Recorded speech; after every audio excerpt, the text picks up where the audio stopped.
नमस्कार। पॉलिटी इन 5 मिनट श्रृंखला में आपका एक बार फिर हार्दिक अभिनंदन है। सबसे पहले आप सभी को हिंदी दिवस की हार्दिक शुभकामनाएं। आज हिंदी दिवस है और हिंदी हमारी मातृभाषा है, राष्ट्रभाषा है। हिंदी हमें बचपन से लेकर हमारे जब तक हमारा जीवन चक्कर चलता है तब तक हम हिंदी बोलते हैं और वर्तमान समय में हिंदी का महत्व भी बढ़ रहा है, तो हम सबको इस पर गौरवान्वित होना चाहिए। आज पॉलिटी की श्रृंखला में हम बात करने वाले हैं attorney general of India AGI की। क्या होता है एजीआई, कहाँ पर इसका उल्लेख किया गया है, क्या इसका प्रोविजंस है, इसके बारे में हम बात करने वाले हैं। देखिए, भारत के संविधान में एजीआई का जो पद है वह ब्रिटेन से लिया गया है। ब्रिटेन से यानी इंग्लैंड से लिया गया है और ये भारत सरकार का वकील होता है। सरकार का वकील यूपीएससी ने क्वेश्चन भी पूछ दिया था इससे कि ये क्या होता है। भारत के संविधान के अनुच्छेद 76 में इसका उल्लेख मिलता है। अनुच्छेद 76 में इसका उल्लेख मिलता है और इसकी नियुक्ति राष्ट्रपति के प्रसाद पर्यंत होती है।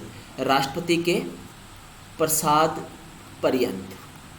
तो attorney general of India Bharat में ब्रिटेन से लिया गया है। सरकार के वकील के रूप में काम करता है, भारत सरकार के सहायक या भारत सरकार के वकील के रूप में काम करता है।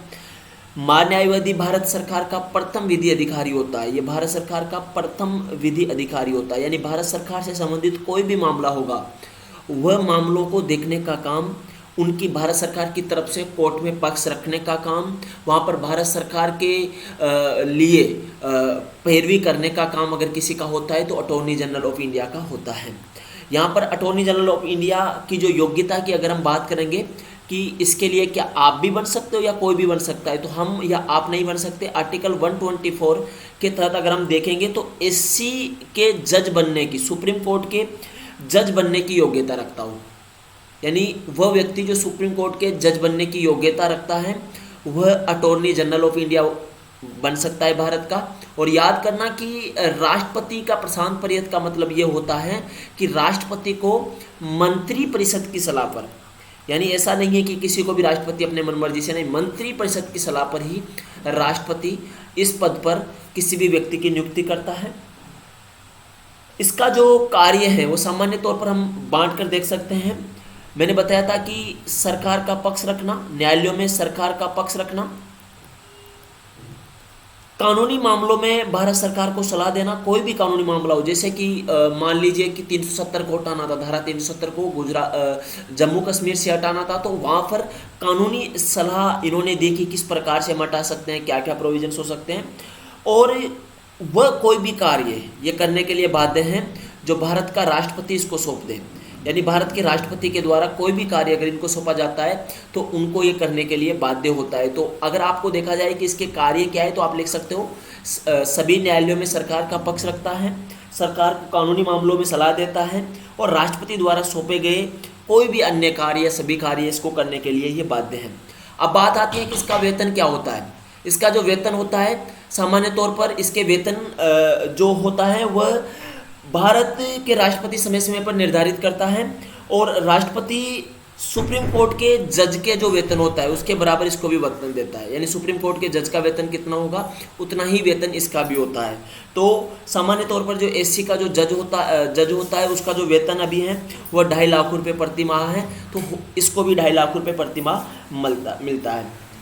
इसके बारे में कुछ और इम्पोर्टेंट जानकारी मैं आप लोगों को बता देता हूँ। वह एकमात्र ऐसा अधिकारी होता है जो संसद की कार्यवाही में भाग ले सकता है, साथ ही संसदीय समितियों की बैठकों में भाग ले सकता है, कोई जॉइंट सेशन हो रहा है उसमें भाग ले सकता है। इसको वह सारे विशेषाधिकार प्राप्त होते हैं जो एक सांसद को प्राप्त होते हैं, लेकिन वह संसद में वोट नहीं डाल सकता। ये याद रखिएगा कि अटॉर्नी जनरल ऑफ इंडिया कोई भी संसद के मामलों में वोट नहीं डाल सकता। ये भारत के सभी न्यायालयों में सुना जाएगा। और एक छूट इसको जो होती है वह ये होती है कि ये भारत सरकार के विरुद्ध कोई मुकदमा नहीं लड़ेगा, लेकिन ये निजी प्रैक्टिस कर सकता है। जैसे कि कुछ समय पहले शाहरुख खान के बेटे का केस हुआ था, उसको अटॉर्नी जो उस समय के सॉलिसिटर जनरल थे मुकुल रोहतगी जी ने लड़ा था, तो ऐसे ये लड़ सकते हैं। लेकिन याद रखिएगा कि भारत सरकार के खिलाफ, और भारत सरकार के खिलाफ न तो कोई सलाह दे सकता है, न कोई ये चुनाव लड़ सकता है, न कोई केस लड़ सकता है। हाँ, ये राज्य सरकार के खिलाफ केस लड़ सकता है।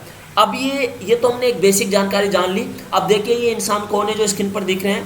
ये अभी 1 अक्टूबर से 14वें अटॉर्नी जनरल बनेंगे भारत के, एजीआई बनेंगे। और ये किसका स्थान लेंगे? के वेणुगोपाल का।